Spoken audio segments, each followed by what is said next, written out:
I always had a hunch while playing Mega Man 2 that there was something going on with that game. Not that there was some secret message that the game makers wanted players to find, but that there was just something going on and I didn't know what it was. I'll quickly tell you how I ended up making a video on this topic. I was surfing the web looking at political blogs. One guy was making fun of the George Bush conspiracy people, comparing them to people who read into the deeper meanings of a Neon Genesis Evangelion. And I didn't know what this was, so I searched Neon Genesis Evangelion, or as I often refer to it now, the Asuka Show, and found a bunch of YouTube videos and watched the entire series. And that's how I really found YouTube. I mean, I always knew it existed, but I originally made an account to comment on Evangelion videos and make those shitty anime music video remixes. And I've done lots of stuff on YouTube since, but that's not the topic of this video. I researched all I could about the origins of the Evangelion series. Then, way later, I was watching some guy, whose name I completely forgot, do a Mega Man 1 review. I had never played Mega Man 1 at the time, so I watched it with interest. The review poked fun at the cover art, and so I went to the Wikipedia page to get a closer look at the cover art and read about it. There, I read about the development of Mega Man 1. Linked to that was Mega Man 2.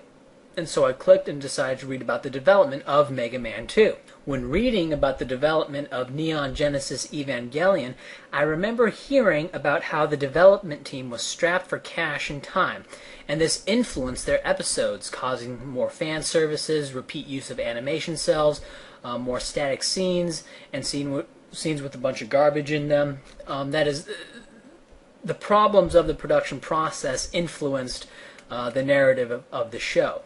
Evangelion had something going on that I didn't know what it was. Part of it had to do with Hideaki Anno trying to turn the vivid dreams he had when he was depressed into a cartoon. And part of it had to do with the specifics of the production process. How does this relate to Mega Man 2? Well, when reading the development from the Wikipedia article, I saw this, quote, "In retrospect, the series producer Keiji Inafune described the game's development as a rogue effort. The first Mega Man game, released in 1987, was not successful enough to justify the immediate development of a sequel. Capcom gave the development team the chance to create a sequel on the condition that they work concurrently on other projects as well. In the previous title, Inafune worked as an artist and character designer, but became more involved in the production process of Mega Man 2. So we, of our own accord, got together, spent our own time. We worked really, really hard, just 20-hour days to complete this because we were making something we wanted to make. Probably in all my years of actually being in a video game company, that was the best time of my working at Capcom, because we were actually working toward a goal. We were laying it all on the line. We were doing what we wanted to do, and it really showed in the game, because it's a game, once again, that we put all our time and effort and love, so to speak, into it, designing it. That's what I wanted to see. So they weren't getting enough sleep, which is great for me because that means the development team was having lots of vivid dreams. They weren't getting that deep, dreamless sleep. And I'm sure you can remember back when you were overworked on a project or something and you weren't getting enough sleep, you tend to have vivid dreams in those situations. If any game is a subconscious goldmine, this is it. Much more than Mega Man 1. And not surprisingly, Mega Man 2 was the game that really made the Mega Man franchise significant, and was able to do it in the shadow of Mario, who had the advantage of actually being bundled with the NES. So you got the game when you actually bought him, and Mega Man was competing with that. So we can see this game is special. So let's take a look. You can pick the bosses in any order. And for this review, I'm just picking Bubble Man first. This stage is clearly a common dream involving exotic and oddly designed pools. As stated before, the water is a metaphor for the subconscious, and I'm sure we can all imagine dreams with unique pools. And water is flowing magnificently throughout this level. Unfortunately, in this level, there are enemies making this difficult. There are these electronic things that look like viruses. The frogs, the lanternfish, and the shrimp and the shell robots are all stock kind of sea creature enemies, so nothing to see here, so moving on. The reason I say that is because these spiky virus thingies have some exposed electronics, and I imagine that in the dream, whoever was having this, probably Inafune, there were a whole bunch of these things. This enemy is similar to a boss in Mega Man 1, and I imagine toward the end the developers were having similar frustration on that project. It was, of course, in a water level. This level is a metaphor for the vision Inafune had for the game being thwarted by technical difficulties, as represented by these little virus enemies, these electronic difficulties. These enemies are called M445s, just some technical sounding number they made up to make the game have ambiance or something. But I imagine that whoever had this dream saw a wider variety of these exposed electronic enemies in these pools. Now, obviously, you couldn't make a whole level just like this with just these enemies, and so the other enemies were created for a level like this, which is pretty easy to do. It's like a water-themed level. I could be overanalyzing it, true, but I hope you can at least see what I'm saying. The music fits perfectly. The music has a mixture of ethereal and fast-paced combative sounds, and that is, the vision is being realized, though with some significant difficulty. Bubble Man, the boss, is odd. Why wouldn't he be Water Man, Bubble Man, or Torpedo Man, or Trident Man, or Fish Man, or something like that? Bubbles seem odd as a weapon. Yet it is these bubbles that are the only thing that can kill the last boss in the game, and these exposed electronics enemies seem to be encased in bubbles.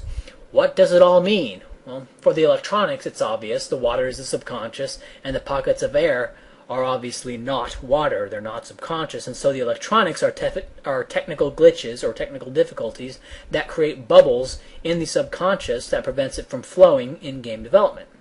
So that's consistent, but why do bubbles short-circuit Dr. Wily's projection at the end of the game?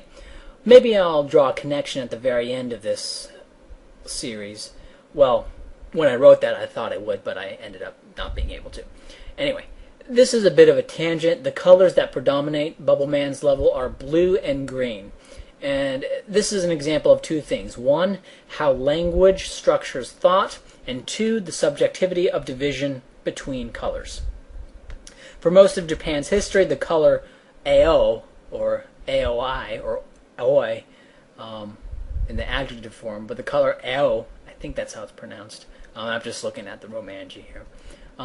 The color AO meant blue and green, and the color green was only differentiated sometime between 794 and 1185 AD. The color green was called Midori, but it was still seen as a shade of AO. Not really its own color. Not until after World War II was the color green, Midori, clearly separated from blue, AO. But this episode involving the colors blue and green shows how if you don't have a word for an idea, then that idea tends to be forgotten or never fully expressed. Without a word for the color green, and later a label for green that treated it as a shade of blue-green, AO, this caused people to think of colors differently than we do. For example, we have red, pink, purple, and blue. But why 4 divisions on the spectrum of colors between red and blue? Why not 2? Why not 1? Why not 8? Why not 800? The discreteness of color is subjective. Now this level is pretty obvious. When you defeat Airman, you get item 2, which allows Mega Man to fly. So if we go with the dream analysis, this is obviously a flying dream. Airman, which is a flying dream, is about marketing. Quickly, the air tikis and gremlins. The air tikis look like Negroes with nappy hair. Right? It looks like clouds, but it's kind of, that nappy hair color, or nappy hair texture, excuse me. And the widened nostril, right, which Africans tend to have, which was an evolutionary response to heat. And the little gremlins are blackface caricatures, and I think this art here is actually from the manual, so yeah, they're little blackface caricatures. I love the Japanese. The air tikis, the larger ones, appear out of nowhere. which is representative of the Japanese people at the time marketing in the U.S. going, holy crap, there's a bunch of black people in the U.S. Boo, out of nowhere. Wow, when I'm thinking about the U.S., I have the stereotype of the white Gaijin, but no, there's black people there. The other two enemies in this level are the peepees, who drop bombs where their children attack you, and the fan fiends, which look like overgrown Megamans, and they blow you around. Keeping with the theme of marketing, the fan fiend represents older gamers who want harder games, and the little peepees represent the children who want easier games. And of course the parents are their representatives and pay the money for it and are who you have to deal with if you make the game too difficult or too scary. In the American version of Rockman, called Megaman, there's an optional normal difficulty setting, which is really just the easy setting. This option was available in the US, as hinted by the Negro faces, not too many black people in Japan, to satisfy both the overgrown kids and the little kids. Airman himself is just a fan fiend who has turned into a boss. This boss's name is Crashman, and he fires crash bombs at you. Originally his name was Clashman, but they changed it to Crashman, and my guess is they changed it as they were building the level. Clashman may have referred to musical notes clashing, which explains the pipe structure of these levels. That is, the pipe structure could have been, just brass instruments. I can imagine that they plan to make more instruments later on, turning it into a music-themed level, but as the deadline for whatever development checkpoint they were at approached, they needed to save time and memory and just made it into a generic climbing level. Another interpretation of this level is, and this is projecting myself onto Inafune, but this is kind of an archetypal dream, is that it was an attempt to make a dream of climbing a tall structure into outer space and trying to make that into a level. This is because I've had dreams like this, and I know others who have had dreams where they are on structures at heights that would kill them in waking life. Hopefully these common dreams I'm referencing are common enough that you can imagine a dream like this you had. I've also had dreams that I was running on a roller coaster track as fast as a roller coaster, and so when I saw the cover art of Chaotix, I just assumed that someone on the development team had that dream as well.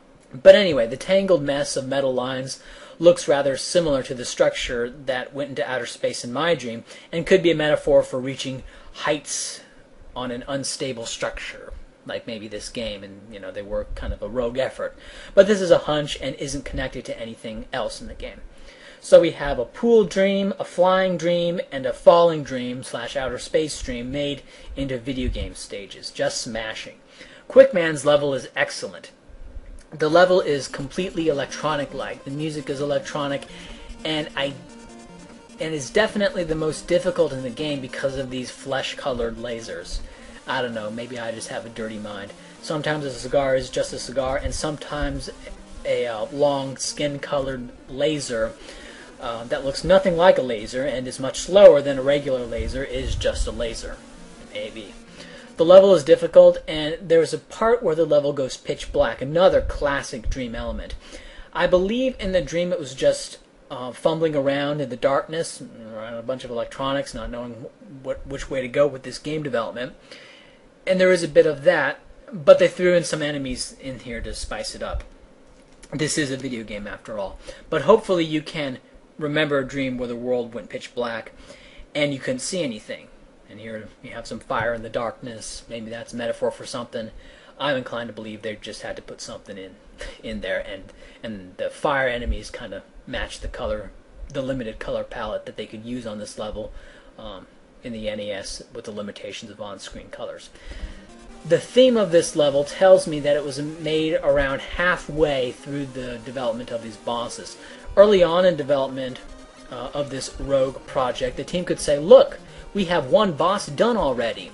And the second boss would be a bit more difficult because creative juices and early project energy has faded, and this fading continues. I think Quickman was the 4th or 5th boss to be created in this game, because at this point the development team is tired, but they're not even halfway done. They still have 4 or 5 more bosses to do, and they have to do Wily's Castle. The boss name, Quickman, gives us another clue, the desire to get these levels done quickly. In Flashman's stage, you lack control. In fact, it appears as if Flashman's stage is built off of Iceman's stage in Mega Man 1.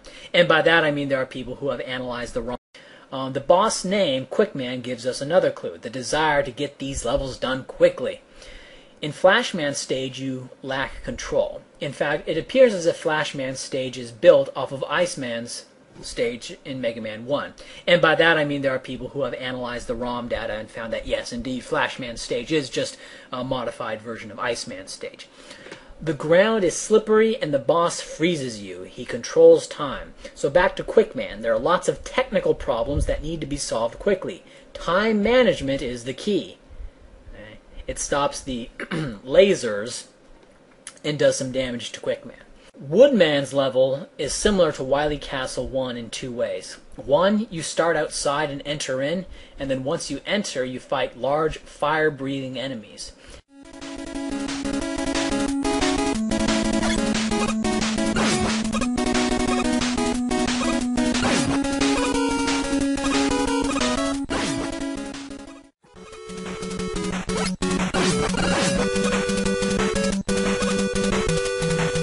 And two, the music is kind of similar, although Wily Castle 1 in Mega Man 2 is obviously much better than Woodman's music.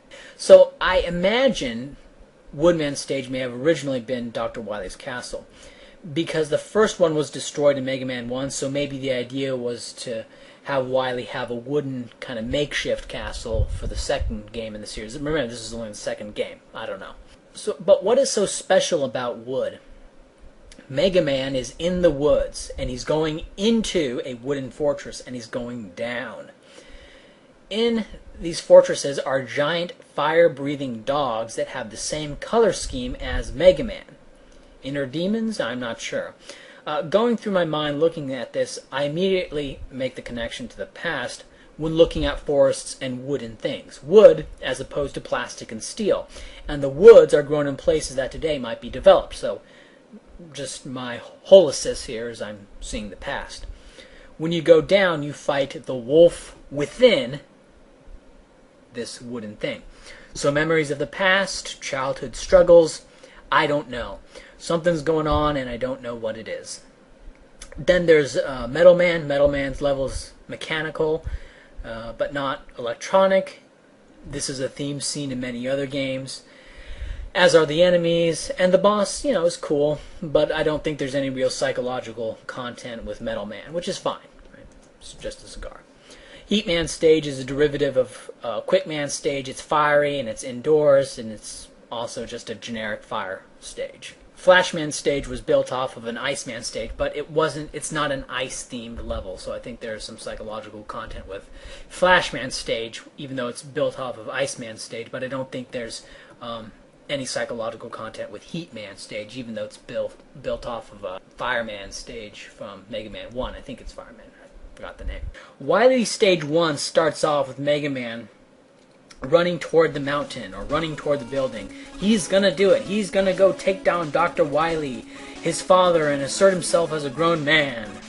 I'm sorry, I did leap there a bit. Yeah, the first part of the game, up until Woodman, is about the game development.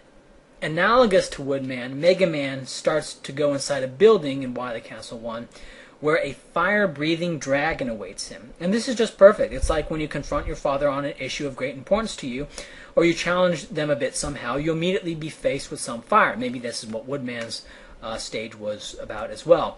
The cartoony dragon seems a bit out of place in the level, in a level that is otherwise quite drab, but from a metaphorical standpoint, we can see it makes sense. Once you get inside the building, you have a few stock enemies, the little prop top things, but the innards have outdated tape computers. They have these old computers, and the walls and even the spikes are yellow-green. Sort of like the color of really old computers, but yellower and greener, like it's rotten. Is this what the dragon was preventing you from seeing, or trying to prevent you from seeing? As you go into the through the building, though, the building itself starts to attack you. First, the drill things from Metal Man's stage make their return. Then the ceiling smasher things. Now, these were both in Metal Man's stage, and so what's the big deal? Well, this is kind of a deal in the context of the boss, which is a room that physically attacks you. So as you enter this building, which is old and kind of grody looking, that the dragon didn't want you to get into, like feces was rubbed all over everything, and the computers are really outdated. The building begins to attack you, and the drills, the smasher things, and then the boss. And the boss room is purple. Now, I know in my dreams that purple can often mean poisonous. In the context of everything else being feces colored, this isn't too far-fetched. In the next stage, the music changes, and I think it's very appropriate. In fact, this is my favorite music in the game. Most people prefer Wily Castle 1, but whatever. Because in Wily Stage 3 you enter the bowels of the castle. Now, basically, you went up by climbing the castle, then you went down once you were in it. Now you're going down again. And remember, this is a building, so everything above is supported by everything below. So the grimy old computers were supported by this feces at the bottom. Now, I don't know Inafune. I don't know what exactly he was dealing with, but these dreams with buildings, a bunch of poop and pee at the base of them are fairly common. And and remember, language structures thought. Without words, you wouldn't be able to think in discrete colors, and so it would sort of blend together. If you have dreams where you're waiting or surrounding by feces or urine, just think about what bullshit you're putting up with in your day-to-day life. And if you have dreams about bugs coming after you, think about what's bugging you. And bullshit is used as a metaphor in English for a poor argument or a faulty belief. And I have to imagine that this is true in the Japanese language. I'm just assuming that it is. I'm, assuming English metaphors onto a Japanese development team. The boss in Wily Stage 3 is Gutsman. Okay, moving on. Wily Stage 4 is all purple, like the final boss in Wily Stage 2. And like the Wily Stage 2 boss, the main enemy is the building, or the wall, the architecture, and the boss itself, and the architecture that you fall through, and there's little spikes that you can fall through. And the boss itself are little lasers that jut out of the wall. So the building itself is your main problem throughout this level, and it's the building that is attacking you. Wily Stage 5 is just a rehash from Mega Man 1 where you fight all the bosses again, and then you fight, Wily's big machine, which is just a rehash from Mega Man 1 as well. Wily Stage 6 has Mega Man falling even deeper than before. So he's going way down here. And at the bottom of this cave, which has no music, and from which I can gather is the very deepest of the Wily Castle, there is not a bunch of crap. It's not crap, it's not bullshit, but acid. And these acid things do a lot of damage to you. They're not just for decoration. They can really kill you in an anticlimactic fashion. I remember the first time I got to this level, I died from these little acid things. And this is another example of the building itself attacking you. At the end of the level, Dr. Wily becomes a monster who attacks Mega Man, an alien-looking thing. Well, it's actually called the Alien. Wily morphs into this monster. Then when Mega Man defeats him with the bubble lead, the light turns on, and it is revealed that it was fake. And I hate to be pushing too strong an interpretation of this, but it's like Dr. Wily is some authority figure. And I think father-son, but again, I don't know Inafune. And given the nature of the Mega Man sprite, this doesn't seem too far-fetched. Sonic the Hedgehog is a lot like Mega Man in this regard. So what are the bubbles? Well, I don't know. But again, we can just look at language here, and I apologize for assuming the English metaphors are the same in Japanese. But the metaphor here is that the lights come on, and the father's nonsense is revealed. After Mega Man defeats Wily, he's just walking along. You don't see him throw Wily in jail. You don't see the castle exploding. Literally, right after defeating Wily, Mega Man just walks away, obviously thinking about something. But what I find so odd is that this hologram does damage to Mega Man. Now, I understand how it could be a little shooter, but by just running into the alien, Mega Man takes damage. But how could he take damage if it's just a hologram. Megaman is hurt by his father's hologram, which opens up the question, was the whole thing a hologram? Maybe this explains why the robot masters were recreated at the end, and how the enemies reappeared after you scrolled off screen. There are plenty of NES games where the enemies don't respawn just because you scroll off screen, so the NES was certainly capable of not having the enemies respawn, but they did anyway. That may be a bit of a stretch. But going underground, acid, water, the pools, the feces, fiery once you go inside, fiery beast once you enter inside, the building attacking, flying, falling, pitch black darkness, being unable to move, being unable to move fast enough to avoid something. These are all fairly common dream archetypes, and they're all found in Mega Man 2. And the development situation of Mega Man 2 was one where we would expect a lot of these dream archetypes to be manifested somehow. At first I was doing a lot of this just for shits and giggles, just for fun, but I think a video, or maybe two, are in order defending what exactly it is that I'm doing. I imagine a lot of people thinking that this is just some psychobabble mysticism, and given how much bullshit is out there, I really don't blame them. Some of this is fun, right? I think the Izot Gap from the Marble Zone boss in Sonic the Hedgehog was a bit of a stretch. But the general idea of dumping shit on Sonic's position, who then has to go back and forth between positions in an argument because the opponent is dumping shit on him, that's a little bit more general, and that may work a little bit better. My plan now is to post a new video game psychoanalysis every Thursday. I'll probably be posting other videos as well, but these ones should stick out. They'll be called Psychoanalyzing, some video game. If you only want to keep tabs on the Psychoanalyzing video game series, well, then you can just subscribe to my playlist that I'm going to put these in. So feel free to rate and comment. I hope this video was at least entertaining and that you see where I'm coming from. Not that you have to agree with it, but just that you understand it. And if people do that, then that's all I can ask for, and I'll be happy. So I hope you choose to be happy today, and tell everyone how amazingly awesome my video game psychoanalyzing series is. If you do this, I will become more popular. So it's really a win-win for us. I love the Queen, and I love all of you. And goodbye.